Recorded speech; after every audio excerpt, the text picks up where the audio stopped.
Hey guys, my name is Freddie or GrimyRannarr and welcome back to the INSITE channel. Today we have Regali in the Crosshair, a man that has conquered many national scenes. The Romanian and the Danish scene, has set his eyes on the international circuit with OG. After standing in for OG, you are now a part of their main lineup. But firstly, before we go any further, how are you doing? How are you enjoying the player break in general? Hello, thanks for having me, first of all. Yeah, I enjoy it pretty much of playing a lot of Face It because I'm so excited for the next season. Um, I had the player break, let's say so, when Copenhagen Flames benched me. I, I didn't have anything to do, so I had a lot of time to chill, but now I'm just playing.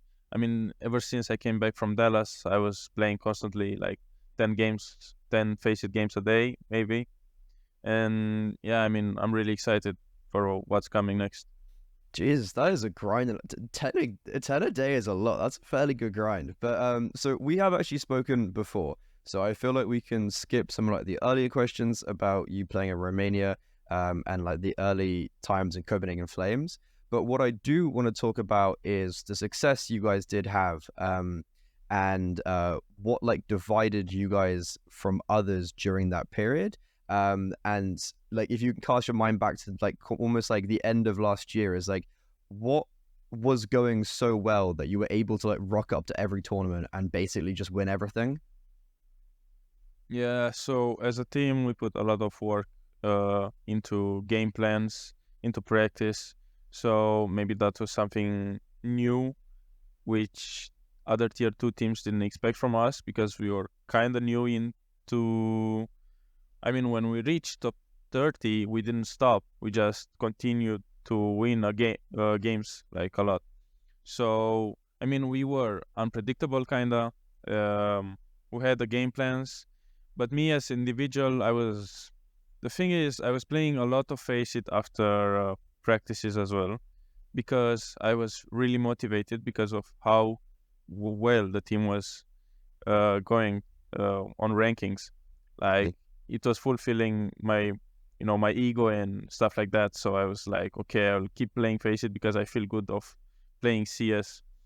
So yeah, basically, just because I was winning yesterday, I was continuing to play Face It today to win tomorrow. Some kind of. So like, do you think maybe you played a bit too much? Because especially like when you're winning loads, it can come crashing down like quite quickly. Do you feel like because the team ended up like coming into the new year and like you were struggling, would a part of that be that like you guys were maybe just winning a bit too much and like almost playing too much? I mean, maybe, but when we started the year, we started with the left foot. Like there was things that I didn't like about the organization. Like imagine after winning 5 or 6 tournaments, the organization doesn't even come up to say, "Hey, let's make a boot camp." So Oh, they okay. like the work didn't want to like have results, keep going, having results. So I was like, "What the fuck?"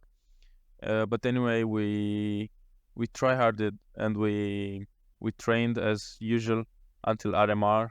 So yeah, we were like focusing on that as well because everybody was doing that. So, um, but maybe we didn't focus at the right time, which was the RMR, especially in those days, because we thought that it's going to be so easy that we are going to qualify anyway, which we didn't. Okay, so do you feel like yeah, so wait, so you say kind of like you almost got like a bit cocky being like, "Oh, we've been doing so well, like it's fine, we'll make it." Yeah, probably. Yeah. But if like we had bad results before the RMR, so if there were some people that like really cared about it in the org, they would have said, "Hey, let's make a boot camp." Because I've never understood how some other tier 2 teams, which were maybe worse ranked than us, uh, had boot camps for the RMR, Yeah. and we didn't. Yeah, that's actually very like a lot of team, pretty much everyone boot camp for the RMI, I felt like. Yeah. And so like looking towards the end when Farlig ended up replacing you, was this a decision you felt like was fair, and was this a decision you felt like was needed for the team potentially just because of like the stagnation? Uh, for the team, I don't really know. He's worse than me, so I didn't really care. But it was nice to take a break because we had Yeah. different visions. I didn't like to continue playing like that. Like everything with the org between me and the org, like I didn't like it. I didn't like it. So when I opened my computer to practice, like I didn't feel nice about it. Yeah. Okay. And anyway, when we had official games, like there was half and half. Are we going to win or are we going to at least struggle to win? Every game, I remember it was a struggle because they were all very close games. The games we won and the games we lost, they were like really, really hard losses.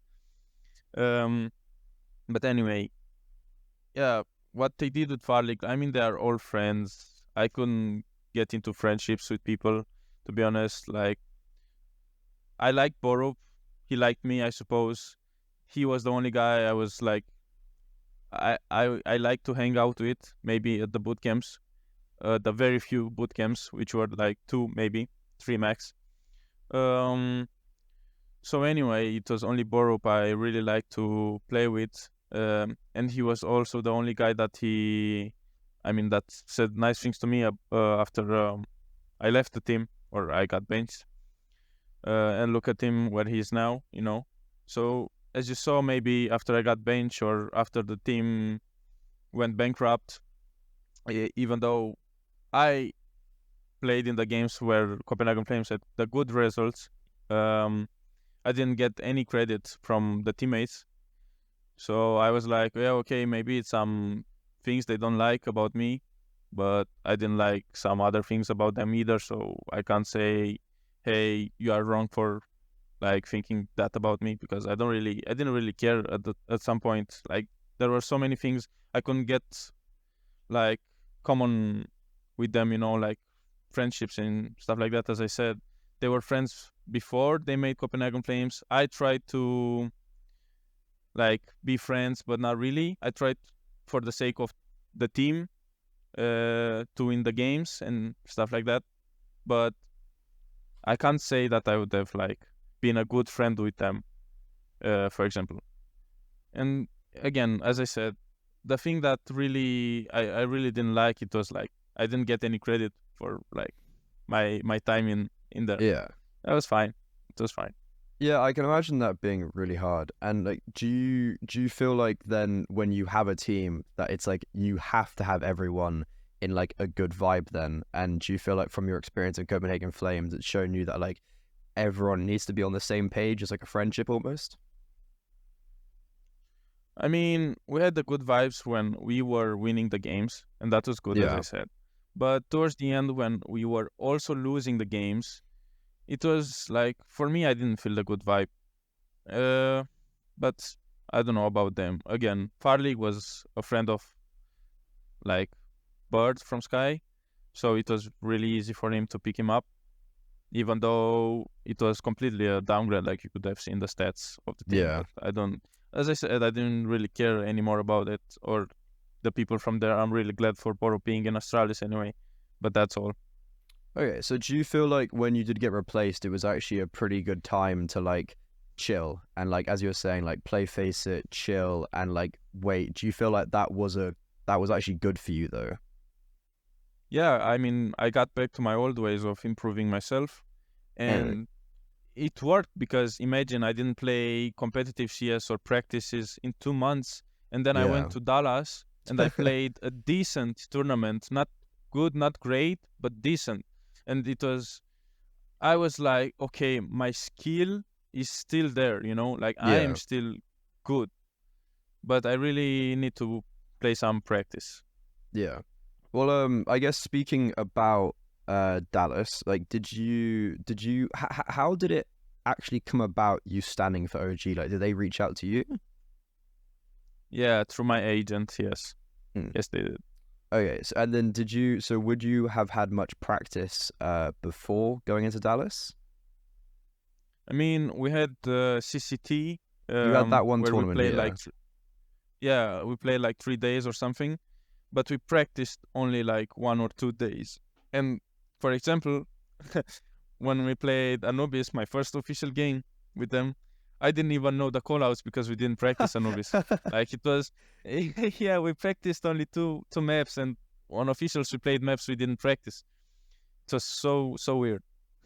That must have been really difficult. And so like, when you got called up for the roster, did you feel like it was a trial for the main team? Because obviously you are now like in the main team, or did you just take it as like it's one step at a time? Like we play well here, who cares? I mean, I didn't feel like it was a tryout, but I felt like it was an opportunity to show what I can do in tier 1. I didn't think of any other things like, hey, I didn't play competitive CS in 2 months. I just wanted to show people that I can actually play the game, and my skill is up there. But again, coming back to what you said, yeah, like I took it one step at a time, one game at a time, for example. So first day I was very nervous in Dallas, but second day I played great because I said, like, what's bad that can happen? Like, what's something really bad that can happen? And I was like, nothing, because I'm only a stand-in, I'm not tryouting. Nobody said that I'm going to join the team. I was just, hey, I'm standing in for degster. Yeah. And so when you were nervous, was there like anyone on the team potentially that was like really helpful to like cool your nerves in a sense? Yeah, it was Flame Z. Okay. And I spoke to him even before the games, even after. Yeah. What type of stuff was he doing? Was he just being like very comforting? Yeah, like he was saying this type of stuff I'm telling you now. Like, you are only a stand-in, you just play your game. It's just a face-it game, okay? We're doing everything to help you. It's just about you now. And like, it was comforting because we were having fun as well. As I said, for me, the mood is very important in a team. And because it was maybe a dead team, the mood was like very good, actually. It wasn't bad. Everybody was having fun. And I was hanging out with Fiku as well, which now is in the team. But at the time, I didn't know who is going to be in the team. It was like, yeah, a lucky coincidence, I guess. And yeah, like I was speaking to Flamesy even before OG. Like, we were like, he's very social, so we were making jokes before. So yeah, I mean, it was very nice, very nice. That actually sounds like a really good atmosphere. So like, would it be fair to say you guys are playing like you had nothing to lose because you knew there were changes? So it's just playing CS to play CS. Yeah, everybody played freestyle CS, I guess. Like, we had this game plan which Casper or Ruga made with together with the analyst Kakafu. So I saw how they work. I saw how nice it is to make the game plan and learn CS as well, because they did their job as it was major, because this is how they work. Like, this is how they like to show the game to the teammates. But us as as players on the, not stage, but like on the booth, for example, like we were like not nervous at all, for example. So I want to kind of talk about a little bit about the maybe difference between playing tier 2 and tier 1. So firstly, just talking about that preparation, you were talking about how like with Roger, how he prepped. How different would have you experienced preparing for Dallas rather than like the games you've been playing with Copenhagen Flames? Levels above. Like, I can't describe it, to be honest. It's because in Cophenhagen Flames, the investment was not much. Like, you can see it even from my frustration that we didn't have boot camps. Like, imagine we didn't have analysts, which maybe is normal for tier 2, yeah.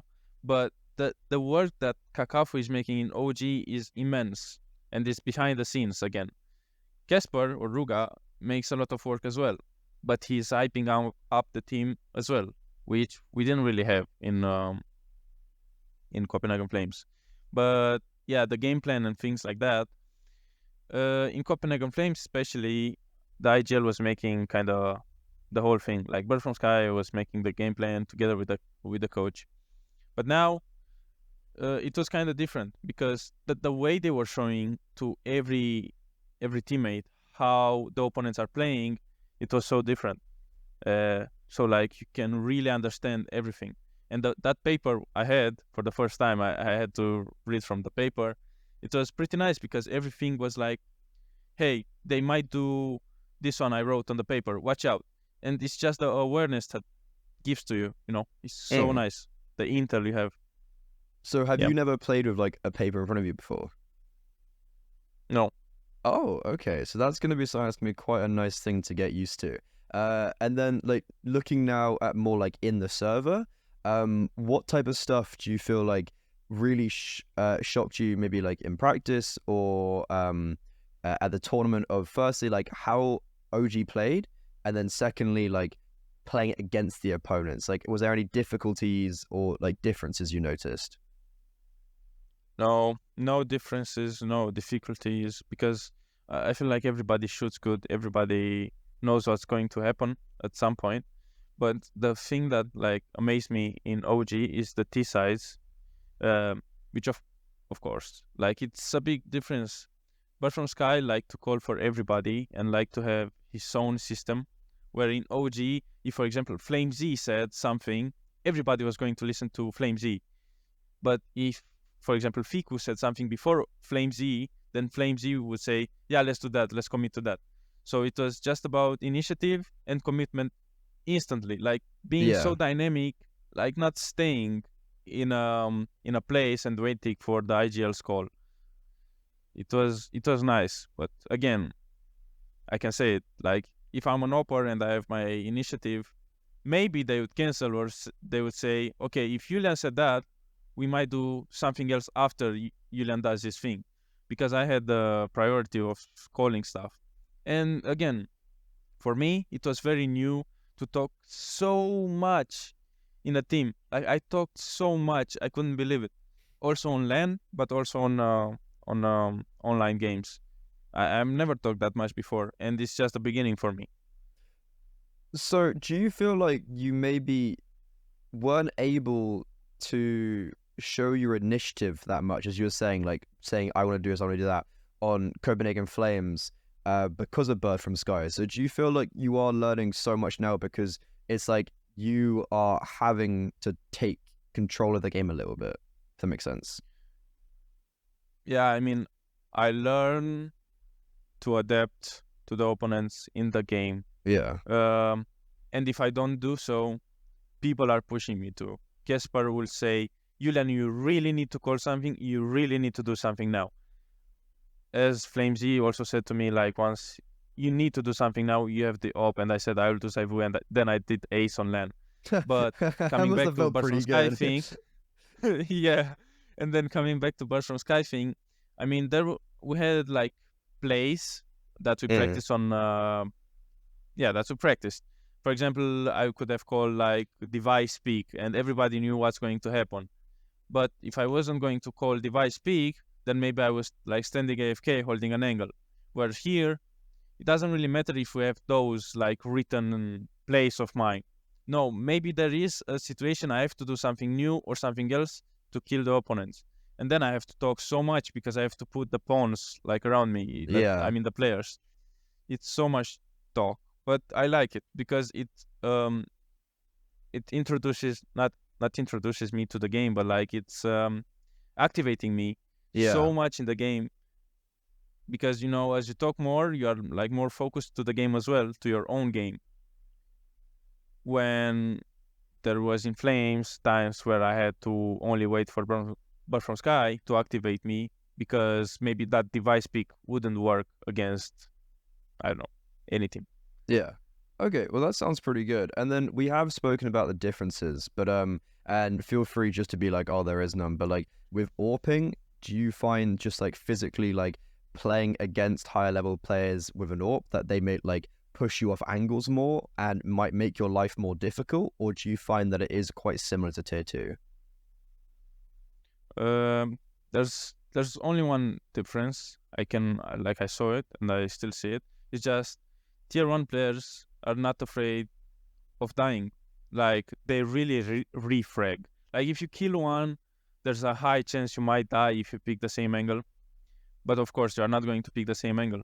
But they are taking space so fast. Like, you really need to think as an AWPer, what happens if I kill the first one? Like, you have to think it before that. You can't just play on intuition when you start killing people. So yeah, they are like, their reaction is very fast on like taking initiative again, the opponents, I mean. But other than that, not really, because your own team is playing around you as well. For example, OG was used to play around Dexter, which is an great AWPer, but he has ego, right? He's playing like simple, for example, in terms of how he's playing.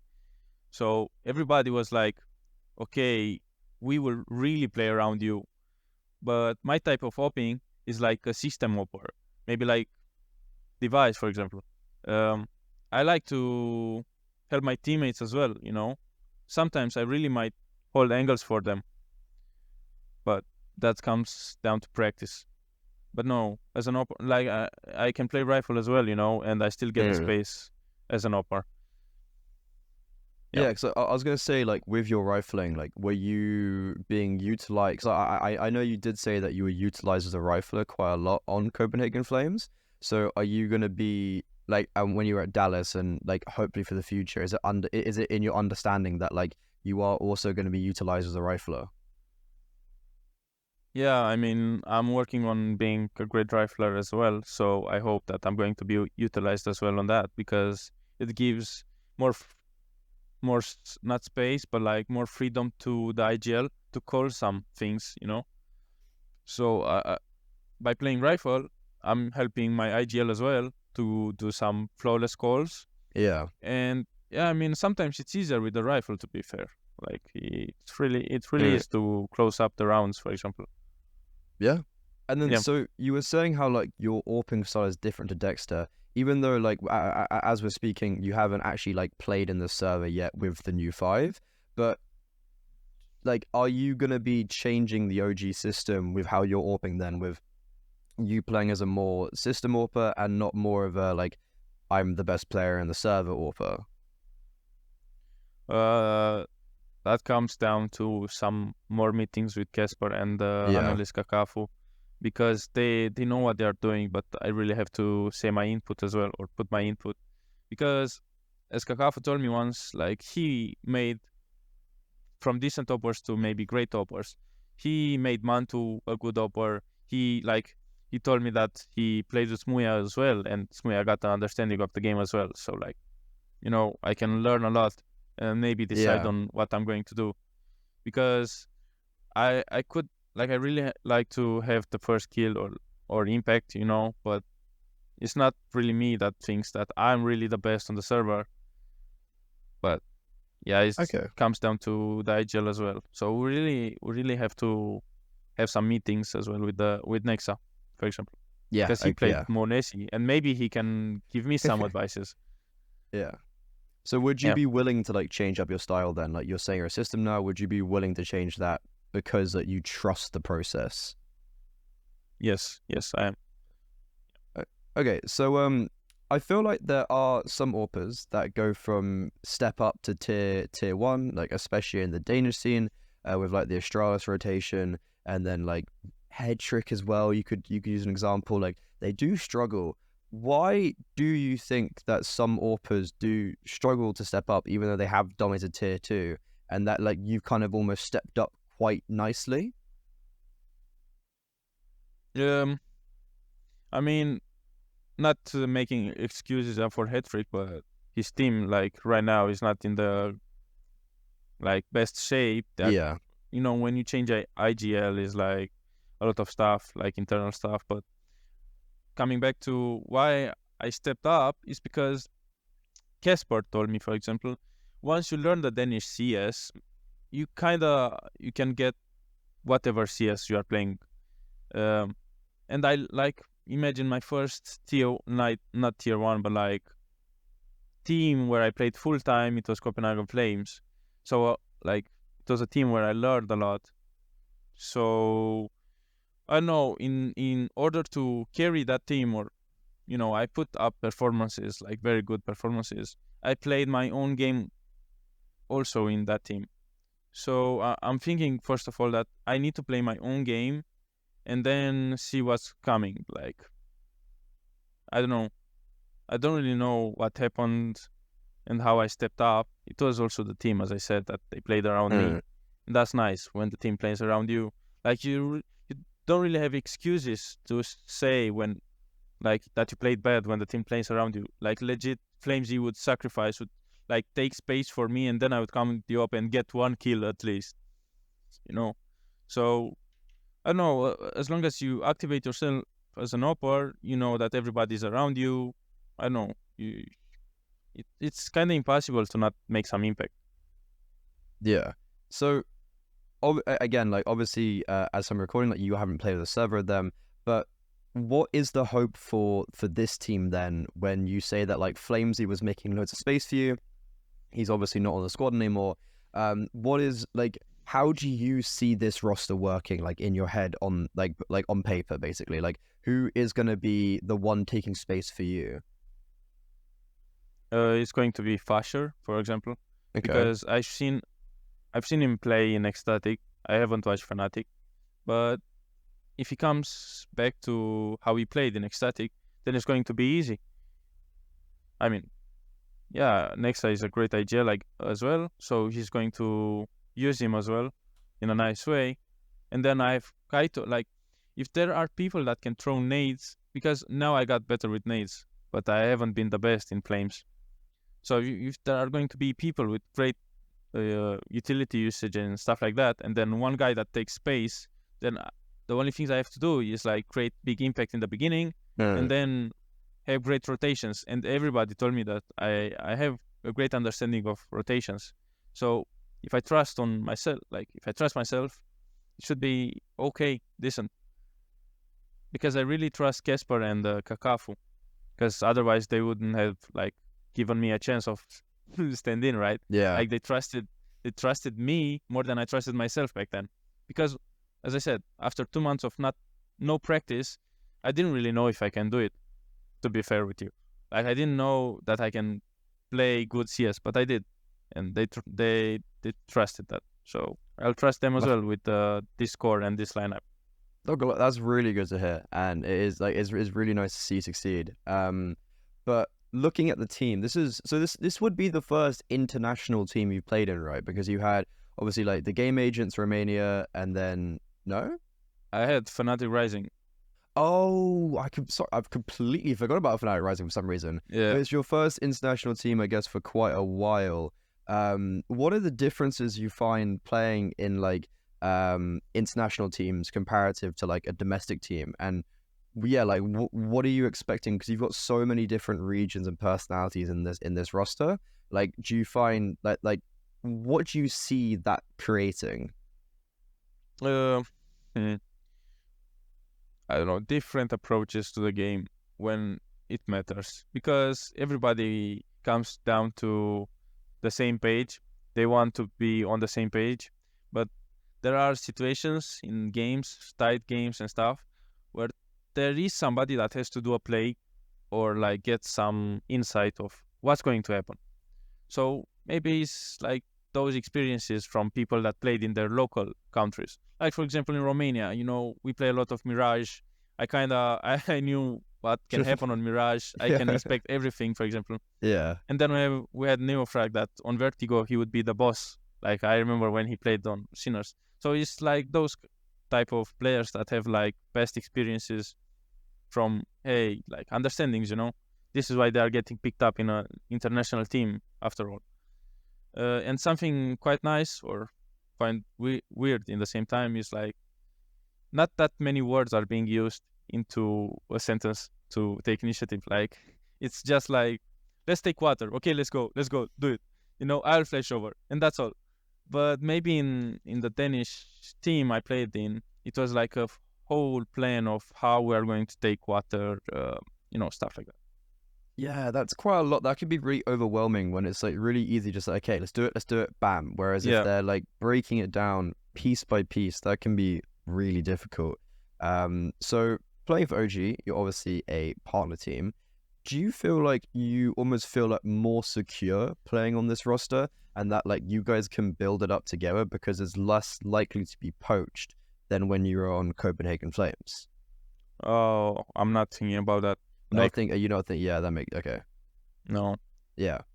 And then just like thinking about the expectations, then as again, like obviously haven't played, but just like on the paper, what do you feel like you could achieve with this roster? Like fulfill my dream of like playing at the major, man. I really want to do that and like be in playoffs of big tournaments.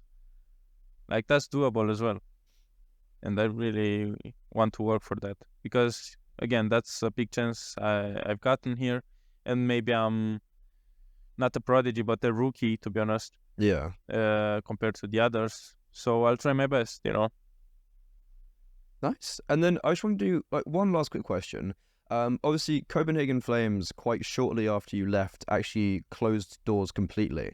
I just want to have a quick conversation about how you think that affects the Danish team, like the Danish scene, and like how did it come about that like even though you guys were winning so much that the organization was still unable to like stay? I mean, it helped players. Like you can see, Boro, free agent, he went to Astralis. Yeah. Really glad for him again. Then you have Rals. I know where he's going. He's going to. I will not leak it, but that's Okay, nice. that's probably for the best. Yeah. Yeah. So yeah, it helped two players, right? Then you have Bird from Sky. I know he's making a team or organization as well. Really, how he likes to, because maybe he didn't really like this team at some point. So he wanted to start fresh, and now he got the opportunity. Like it helps the players. It helps other players as well. Like you can see some other players from the female scene, maybe, you know, they are playing in greater teams. I don't really know about other games we had in the organization, but I think it's okay. Again, I had a big buyout in Coppenhagen Yeah. Flames, Okay. and it helped me that I was a free agent when I got to stand in for Dallas, because I couldn't maybe Yeah. if I was in Flames. Well, that seems like it's all come about really nicely. And honestly, Regali, I wish you the best of luck in OGA. It feels like you guys have something that's really cool going on. And I actually can't wait just to see your individual like expansion and see how you're going to improve over the next couple of months. And well, thank you very much, guys, for watching another episode of In the Crosshairs. Thank you, Regali, yet again. It's been an absolute pleasure talking to you again and having you on for a quick chat. But yeah, thank you very much, guys, and make sure to stay tuned next week for another episode.